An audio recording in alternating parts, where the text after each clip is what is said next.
No one warned her, and now she's warning us. In this episode, Zoe opens up about pelvic floor prolapse after birth and what most women aren't being told. Don't miss part 2 next week, where we go beyond pregnancy and talk pelvic health for every woman.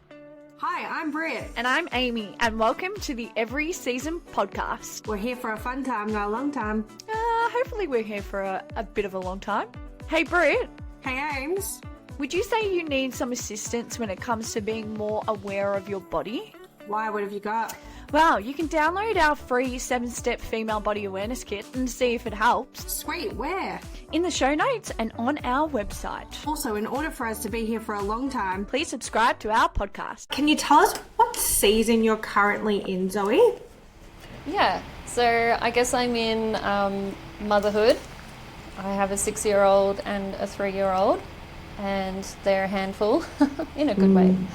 But I'm also in this building season of building my business, and from taking time off and not working at all and coming back to trying to figure out how to run a business and be a mum and be available for the family and everything is a lot. So yeah, kind of just like building stage and figuring everything out along the way.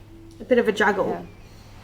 Yeah, it is sometimes, and it feels like a lot. And the kind of person I am, I'm like a pretty introverted person, so sometimes I'll get to the end of the day and I'm like, I've been talking to people all day and I don't want to talk to you now. Stop making so much noise. Do you know what? It's like you have what does my mate call it? It's like the social battery, like where you just kind of have to shut yourself off. And I think like especially when you have a family, it's so much harder. So and for yourself, Pete. Whereas for me, I can just close my door and not speak to anyone. Yeah. It's So Do you have two boys kids, or maybe? girls or? I have 2 girls. Yeah. Oh, lovely. Yeah, the little one, she's hilarious. She's so full of beans, and I love them. They're great. It's just can be a lot of energy. How long have you had so you're in that building season now, Zoe? How long have you had the business for? So I've been working. I have my gym in my garage, and I've been running that for going on about 2 years now. And it was a very slow build. So I took a long break away from training. I've been a personal trainer since about 2011, but I had a really long break in there. So then when I came back to it, it was literally like, hey, friends, come and work out with me and like let me start building this up. So it's been a very slow build, but I'm about to move into a space in Cows, so that's really exciting. Exciting. That's epic. Yeah. So I guess from the gym to then kind of specialising in helping women with pelvic floor, what inspired you to really kind of go down that avenue specifically? So definitely my own struggles with pelvic floor. When I had Cece, she's 6.5 now, I thought that I knew everything that I needed to know. I was like, I'm a personal trainer, I know what to do, but I actually didn't really know anything about my pelvic floor. And my understanding at the time was I'll do my Kegels, and Your what, I'll sorry? practice that every day, the Kegels. Kegels. What's that? Yep. So pelvic floor contractions. Oh, okay. And I'll talk to you a bit more about that in a minute, because a lot of people don't know what they are. And there's this like big kind of gap, I think, in people's understanding of what a Kegel is. But so I did my Kegels every day. I thought I was doing all the right things, and I had a really long, pretty traumatic birth with my first baby, and she really didn't want to come out. She was very late, and I ended up with pretty feeling like so terrible after that birth. But then I thought everything was okay. I had a cesarean birth, and I didn't want that in the first place. I was so determined I was going to have a natural birth and everything was going to go to plan, and it didn't. Post-birth, everything felt okay, but then I went back to my usual workouts, which now looking back, I'm like, really probably needed to learn a little bit more about my body post-birth because everything's so different. And I ended up giving myself a prolapse.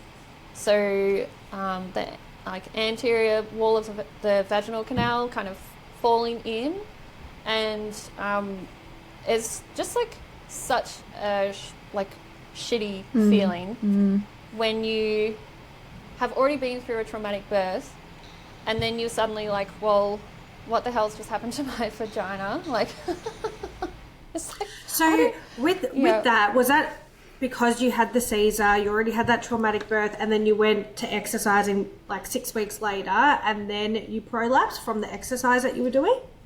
I would say there was probably prolapse already there from birth. Yeah. Pretty much everyone will experience some degree of prolapse with a vaginal birth, but even with a cesarean birth, I went through how many hours? It was about 15 hours of labour. So there was still all that pressure pushing down, or baby's head pushing down into the vaginal canal. So there's a lot of pressure, and that will create some degree of prolapse for everyone. So there was already weakness and compromised tissue there. So then my inability to manage pressure in my core canisters. So basically, if you think of like the rib cage and the pelvis and all of this pressure, so all of your internal organs, everything sitting in there, if you can't manage that well, you're always going to be pushing pressure down. And for me, going back to my workouts, is basically I didn't know how to manage that, and I was just constantly pushing that pressure into the pelvic floor. So yeah, pelvic organ prolapse. And then I went to see a physio about it, and I didn't find Kegels very helpful. So the advice that I got was practice the Kegels and do some core exercises, and it wasn't enough for me. So I kind of had to go down my own rabbit hole of like, what does my body actually need, and how can I find ways to support not just my pelvic floor but my whole body, so I can manage this pressure better, so I can learn how to move in ways that are actually supporting my pelvic floor rather than constantly just like pushing more pressure down. So what was the timeline between you giving birth to your prolapse? Of you realising? About 8 weeks. Oh, so I went quite back quick. to my workouts. I kind of went back to my workouts pretty early, but probably about the 8-week mark, I was kind of like, something doesn't feel good. Like it's sort of like the sensation of a tampon just always falling out. Or like you've got a bubble and it's like, well, what is this feeling? I don't understand like what's going on. But I kind of knew instinctively like that's what was happening. So it was a little bit of a shock though. I was just like, I had a cesarean. Like I thought my vagina would be fine. Yeah. Yeah. Wow, that's crazy. What like when you went and saw a physio, was it an ongoing appointment that you needed? Like, for example, I'm assuming you had an initial consultation, which they said obviously do X and Y. And then was it, I guess, ongoing support? Or was it just like, oh, do this and you'll be fine? Like, usually you would go back. They would give you a timeline. So go and try these exercises and see how it feels. But I'm a bit stubborn, and I was kind of just like, this is not working for me. I'm going to find a different way. And I didn't, I just didn't go back to the physio, which I don't recommend. I'd say go back to your physio again and see like if you're making progress or if you're making things worse.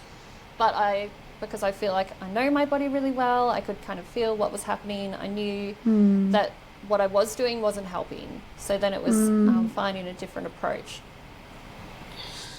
Yeah, so it's really interesting because a lot of women that obviously give birth, there's a high percentage of prolapse. Yeah. Would you say? Or, it's about 50%. Yeah. 50%. 50%? So, yeah. So 50% of women get I know prolapse. A lot of people have prolapse after they've given like vaginal birth.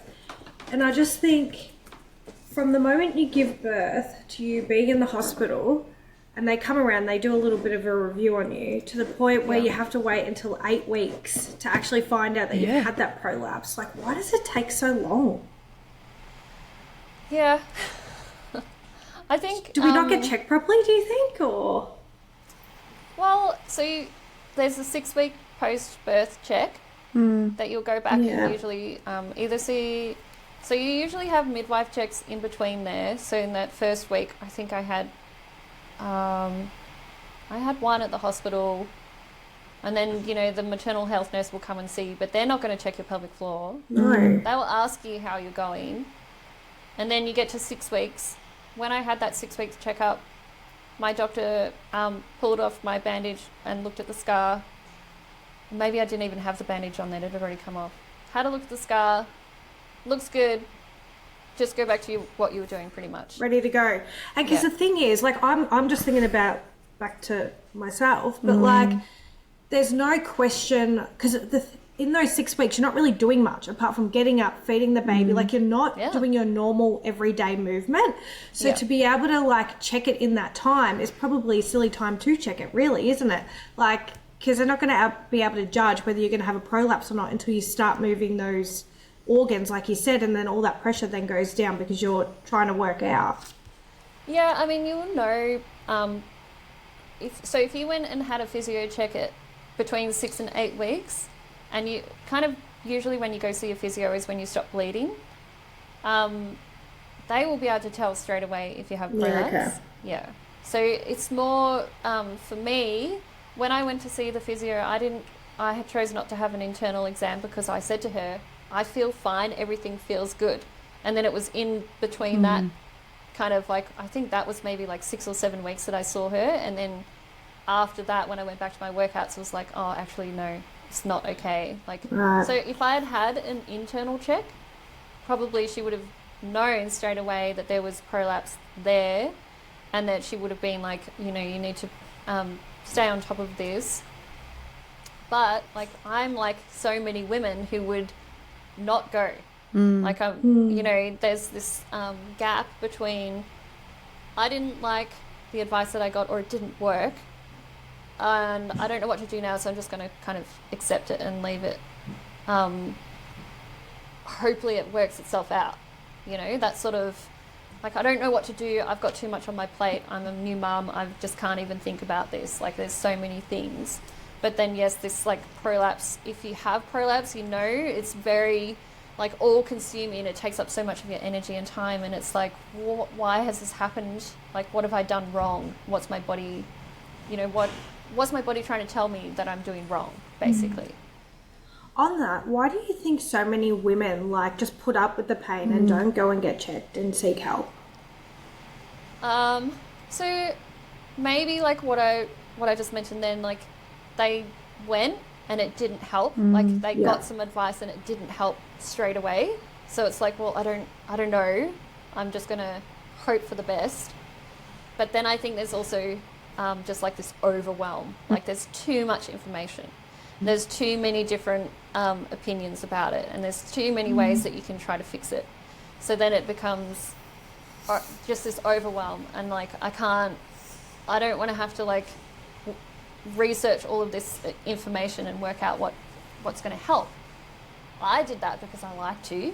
Yeah. And I enjoy working my body and figuring things out and connecting to my body. But most women aren't going to do that. You know, they're going to feel frustrated and feel like they don't know how to get from where they are to feeling themselves again. That's crazy. Like wow. Yeah. And I don't like, there's so many good physiotherapists around now, and like the way that women are treated is so much better, and the understanding of the pelvic floor is so much better now than it was even when I had my first baby.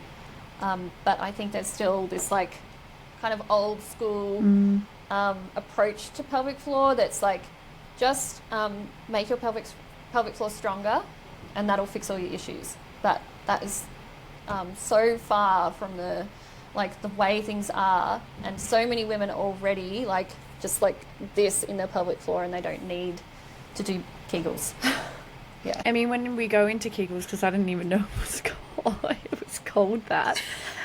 Like that old school approach, Zoe, like, or like, is Kegels enough? I mean, you've probably already answered it, but like, you know, what should women be doing to really help engage their pelvic floor and strengthen it, really? Kegels, like, knowing how to do them is really important. And if I can tell you how to do them properly. Yeah, can you? Because I'm going to try. Yeah. I definitely want to know. So, Brit's like sitting on her chair, like waiting. I know, I'm like... yeah. She's been doing it since the start of this conversation. I love it. So, I think it's really helpful to kind of give yourself some physical feedback. So if you take your hand and like sit on it, Yep. so that you can. We're gonna all do it now. Yep. You're kind of like sitting over your hand, and it's pushing pressure into like your vulva and like perineum area. And if you take a big breath in, this can be very telling as well, because if you cannot feel this, it's usually a good indication that your pelvic floor is tight. So if you can take an inhale and think of directing your inhale, like the airflow, down into your hand, what you might notice is this sensation of kind of pressure pushing into your hand. Sorry, I just bring it close. I'm like, bring it close. Sorry. I'm trying to listen to what she's saying. I know. Okay, feel maybe I when can I look close. forward, Yeah, okay. I will be distracted. All right. Okay, let's Sorry, all just Zoe. close Okay, our eyes. I'm going to close. So you don't have to close your eyes, but yes, yeah, close okay. your eyes. So breathe in. So think of taking a breath and directing the pressure down into your hand, and think of almost like like a very passive bearing down. So the pressure is just pushing down into your pelvic floor, pushing down into your hand. And it might be easier to feel it if you just put your hands between your hip bones, if you don't want to sit on your hand as well. So it's kind of like a balloon expanding into your pelvis. And then when you exhale, what you want to think of is like sucking up a straw with your vagina and urethra. So try not to do it from the anus. So you're thinking more like front of the pelvic floor, sucking up a straw or picking up a blueberry or a marble, whatever feels more like in your visual. Okay. So the inhale down is when we relax the pelvic floor, and we're thinking of getting length. And then when we exhale, the pelvic floor should naturally switch on, and as we exhale, and that's our pelvic floor just coming back to its like base position. But if you actually intentionally squeeze and lift your pelvic floor, you'll feel the pressure come away from your hand as well. So you could try it just with your hands between your hip bones as well. If you inhale, you'll feel that little bit of pressure right between your hip bones. And then when you exhale and do that sucking up the straw and lift from the front of the pelvic floor, it should feel like all of the tissues in between your hip bones kind of sink back and kind of come in and up. So interesting. But I think I'm sorted. I think I'm actually pretty good, Zoe. Oh, good. That's awesome. I know. I was like, hey, that's not too bad. Like, So that's a good way of telling. So like, Yeah, if your pelvic floor isn't tight, like what are you feeling? It might feel a little bit unsafe to breathe down, like something like this kind of heavy feeling of things like almost falling out, like it feels too much to breathe down into the pelvic floor. That can be a sign that the pelvic floor is weak. Like it's just, I don't want to let go, and it feels a bit unsafe. Or if it's really, really tight, you might not feel any sensation. You might feel like that ballooning into your hands when you take your inhale between the hip bones, and it'll feel kind of like the breath is getting very stuck at about the belly button. So it's usually you'll see like breathing up into the chest, and the shoulders lifting when you do your inhale, and a lot of breathing up instead of being able to breathe down. Our diaphragm and our pelvic floor work together. So when we breathe down, the diaphragm flattens and the pelvic floor lengthens. And then when we exhale, the pelvic floor kind of lifts back up and the diaphragm also domes back up into the rib cage, and we get this relationship of inhale, everything goes down, exhale, everything comes back up. But sometimes women are in a reverse pattern and they try to inhale and clench the pelvic floor and then exhale and try to relax, but that is not how the diaphragm and the pelvic floor work together. So a lot of the work I do is trying to re-establish this relationship of inhale down and then exhale from the bottom up. So there's a lot of correlation between pelvic floor and breathwork, would you say? Absolutely. Yeah. Oh, Yes. I didn't know that. Yeah. So that was what I had to learn too, because I didn't know. I was spending all of my time breathing into my belly and really expanding my belly and not realizing that my pelvic floor was actually on all the time. And I was holding so much tension in my pelvic floor, almost like using my pelvic floor to help me stand up, rather than being able to let it go and take that really good inhale down and exhale up. So yeah, that is that is the first thing I teach women when I see them. It's usually working out what's happening with their breathing and going, oh, okay, you've got a reverse breathing pattern, or you've got a very shallow breathing pattern, and you're not getting that length into the pelvic floor. When we cannot lengthen into the pelvic floor, we also can't get a good contraction. Wow, that's so cool to understand. And I think also by teaching them as the first step, they're going to understand where they're at through that whole process. So when you introduce different exercises, they're going to go, oh, I was able to hold up that little bit more, breathe in that little bit deeper. Yeah. And I find it's been, for the women I work with and even for myself, learning how to breathe really well is so good for you in terms of your central nervous system as well. If you can down regulate and actually breathe well, you're getting all of the benefits for your nervous system, not just the pelvic floor, everything being able to come on and off. So that's an additional exercise to the Kegels, right? Because I think we're still confused on what Kegels are, aren't we, Ames? Not going to lie. Okay, so I'm glad that I'm not the only one. So yeah, good question, because Kegels are that isolated, if I was just to sit here and squeeze on my pelvic floor and then try to let it go. Squeeze on my pelvic floor and try to let it go. But if I'm doing that and I'm not paying attention to my breath, all I'm doing is tightening those muscles and letting them go. Yeah. But the pelvic floor is just one group of muscles that is part of our connected body. So if we can integrate the pelvic floor into the breath and the way we move, then we're going to get much more benefit. Like I said at the start, if I'm only doing Kegels, but my muscles in my pelvic floor are already tight, which they were, I'm only making that one group of muscles tighter, while the rest of my body is still in a suboptimal position, or I'm holding myself in ways that are making that worse. So does that make sense? I need to integrate the pelvic floor with the rest of my body. And vice versa. Should you be doing it whether you're pregnant, whether you've had a baby or you haven't? Yes. I would basically say, I never recommend Kegels on their own. Yeah. But I would say everyone, literally everyone has a pelvic floor, men and women. And the more you understand about your pelvic floor and how the breath impacts the pelvic floor, the more you realize that you kind of just should be working it like any other muscle in your body. So it should just be part of your training. You can kind of think about it when you do a squat, for example. If you were to inhale when you go down and exhale when you go up, you're doing a Kegel exercise basically, because you're getting the length and you're getting the contraction. There you go. You're doing them all the time, Ames. Yeah, without noticing. But my breathing, that's just something that I need to work on. Yeah. Most people do. Yeah, it's just something that I have not prioritized. I did a fair bit of research and stuff like that, probably about 12 months ago, but I've kind of fallen off the bandwagon a little bit. But you make so much sense. So I didn't realize the two, and now it makes sense. But the two, I just didn't. Yeah, wow. And you know how many times I hear that, Amy? It's just women all the time. Yeah. Oh.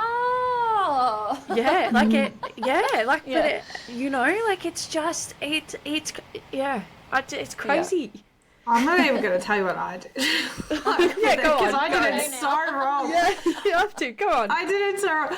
I used to when I was breastfeeding, because it was the time I sat down, and then I was like, I just sat there and just held. Just held the whole time. Like, and then had a break, and then held, and then had a break, because I wasn't really educated on it properly, because I didn't put myself in the position to be. I just kind of Googled what to do, and it was like, just hold in tight. Yeah. So I thought I'll do it whilst I'm breastfeeding, and that's how I did it. Because I've always used to forget to do it otherwise. Yeah, okay. It's really bad. It can be. I wouldn't say, like, if you don't have any pelvic floor issues now and you think, and everything feels okay, it's probably fine. It's more, you know, women who come to see me usually have some sort of pelvic floor issue going on. And if they were to tell me that, I would be like, please stop doing that. Yeah. Do it. Brit's just probably like, oh yeah, I'm fine. It's fine. It's fine. It's fine, it's fine. Howdy, it's us again. Hope you enjoyed the episode. Don't forget to download the awareness kit and subscribe to the podcast. Have a fabulous day.